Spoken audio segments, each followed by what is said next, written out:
നമസ്കാരം. കേരള യൂണിവേഴ്സിറ്റിയിൽ രാഷ്ട്രീയ നാടകം തുടരുന്നു. യൂണിവേഴ്സിറ്റി രജിസ്ട്രാർ വീണ്ടും ചുമതലയേറ്റു. സിൻഡിക്കേറ്റ് തീരുമാനമനുസരിച്ച് ഇന്ന് വൈകുന്നേരം 4:30 രജിസ്ട്രാർ ഡോക്ടർ KS അനിൽകുമാർ ചുമതല ഏറ്റെടുക്കുകയായിരുന്നു. ഭാരതാംബ ചിത്ര വിവാദത്തിൽ കേരള സർവകലാശാല രജിസ്ട്രാറുടെ സസ്പെൻഷൻ റദ്ദാക്കിയെന്ന് സിൻഡിക്കേറ്റ് അറിയിക്കുകയായിരുന്നു. ഇന്ന് തന്നെ ചുമതല ഏറ്റെടുക്കാനും സിൻഡിക്കേറ്റ് നിർദ്ദേശിച്ചു. ഇതോടെയാണ് രജിസ്ട്രാർ ചുമതല ഏറ്റെടുത്തത്. ഇതോടെ വിഷയം കൂടുതൽ വിവാദങ്ങളിലേക്കും രാഷ്ട്രീയ ഏറ്റുമുട്ടലുകളിലേക്കുമാണ് കടക്കുന്നത്. നേരത്തെ രജിസ്ട്രാറെ തിരിച്ചെടുക്കാനുള്ള പ്രമേയം പാസാക്കിയത് VC-യുടെ സാന്നിധ്യത്തിലാണെന്നും VC-യുടെ നടപടി നിയമവിരുദ്ധമാണെന്നും സിൻഡിക്കേറ്റ് അംഗങ്ങൾ പ്രതികരിച്ചിരുന്നു. രജിസ്ട്രാർക്ക് പറയാനുള്ളത് കേട്ടില്ല, രജിസ്ട്രാർക്ക് പറയാനുള്ളത് കേൾക്കണമെന്ന് ചട്ടം പറയുന്നുണ്ട്. സംഭവങ്ങൾ പരിശോധിക്കാൻ കമ്മിറ്റിയെ നിയമിച്ചുവെന്നും 19 സിൻഡിക്കേറ്റ് അംഗങ്ങൾ VC തീരുമാനത്തിന് എതിർപ്പ് രേഖപ്പെടുത്തിയെന്നും സിൻഡിക്കേറ്റ് അംഗങ്ങൾ പറഞ്ഞു. രജിസ്ട്രാർ KS അനിൽകുമാറിന്റെ സസ്പെൻഷനാണ് റദ്ദാക്കിയത്. കേരള സർവകലാശാലയിലെ അടിയന്തര സിൻഡിക്കേറ്റ് യോഗത്തിലാണ് തീരുമാനം. താൽക്കാലിക VC സീസ തോമസിന്റെ എതിർപ്പിനെ മറികടന്നാണ് സിൻഡിക്കേറ്റ് തീരുമാനം.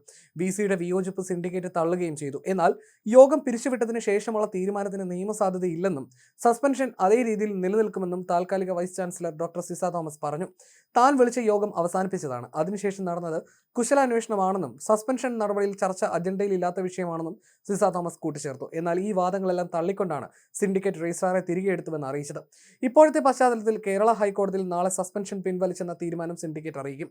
പരാതിക്കാരനായ രജിസ്ട്രാർ ഹർജി പിൻവലിക്കാനും സാധ്യതയുണ്ട്. എന്നാൽ വിഷയത്തിൽ അന്തിമ തീരുമാനം എടുക്കുക ഹൈക്കോടതിയാകും.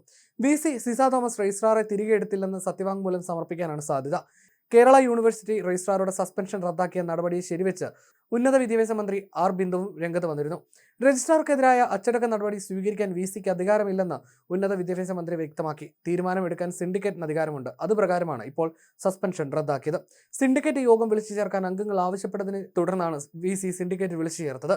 ചർച്ച നടക്കുന്നതിനിടെ VC ഇറങ്ങിപ്പോവുകയാണ് ഉണ്ടായത്. അതിനാൽ സിൻഡിക്കേറ്റ് അംഗങ്ങൾ അവരിൽ നിന്ന് തന്നെ ചെയർപേഴ്സണെ തിരഞ്ഞെടുത്തു. തുടർന്ന് ആ ചെയർപേഴ്സൺ സിൻഡിക്കേറ്റ് യോഗം നടത്തിയാണ് രജിസ്ട്രാറുടെ സസ്പെൻഷൻ റദ്ദ് ചെയ്തത്.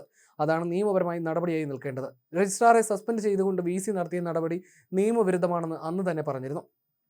ചർച്ചയ്ക്ക് ശേഷം സിൻഡിക്കേറ്റ് യോഗം തീരുമാനം അറിയിച്ചപ്പോൾ VC അംഗീകരിച്ചില്ല.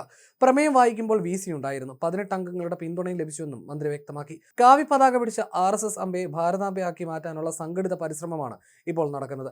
കാവി പതാക പിടിച്ചത് RSS പ്രതീകമാണ്. ജനാധിപത്യ ഇന്ത്യയുടെ പൊതുബോധത്തിലേക്ക് RSS പ്രതീകത്തെ സന്നിവേശിപ്പിക്കാനുള്ള ആസൂത്രിത ശ്രമമാണിത്. സർവകലാശാലകൾക്കുള്ളിൽ സംഘർഷഭരിതമായ അന്തരീക്ഷം ബോധപൂർവം ഉണ്ടാക്കിക്കൊണ്ടുവരികയാണ്. അനാവശ്യ വിവാദങ്ങൾക്ക് തിരികൊളുത്തി സർവകലാശാലകളുടെ നേട്ടങ്ങളെ തകർക്കാനുള്ള ശ്രമമാണിത്. ചാൻസലർ എന്ന നിലയിൽ ഗവർണർ സർവകലാശാലകളോട് കൂടുതൽ ചേർന്ന് നിൽക്കുകയാണ് വേണ്ടത്. സർവകലാശാലകൾ മതനിരപേക്ഷ ഇടങ്ങളായിട്ടാണ് എന്നും നിലകൊള്ളുന്നത്. സംഘപരിവാർ അജണ്ട നടപ്പാക്കാൻ ചാൻസലറായ ഗവർണറും അദ്ദേഹം നിയമിച്ച വൈസ് ചാൻസലറും ശ്രമിക്കുന്നുവെന്നും മന്ത്രി പറഞ്ഞു. അതേസമയം രജിസ്ട്രാർ KS അനിൽകുമാറിന്റെ സസ്പെൻഷൻ റദ്ദാക്കിയെന്ന് മിനിറ്റ്സിൽ രേഖപ്പെടുത്തി തീരുമാനം കോടതിയെ അറിയിക്കാനാണ് ഇടത് സിൻഡിക്കേറ്റ് നീക്കം.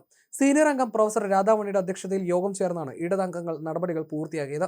കേരള സർവകലാശാല സെനറ്റ് ഹാളിലെ RSS പരിപാടിയിലെ കാവിക്കൊടി പിടിച്ച അമ്പയുടെ ചിത്രം മാറ്റണമെന്ന് ആവശ്യപ്പെടുകയും നിബന്ധന ലംഘിച്ചതിനാൽ പരിപാടി റദ്ദാക്കുമെന്ന് അറിയിക്കുകയും ചെയ്തതിനാണ് രാജ്ഭവന്റെ നിർദ്ദേശത്തിൽ വൈസ് ചാൻസലർ മോഹൻ കുന്നുമേൽ രജിസ്ട്രാറെ സസ്പെൻഡ് ചെയ്തത്.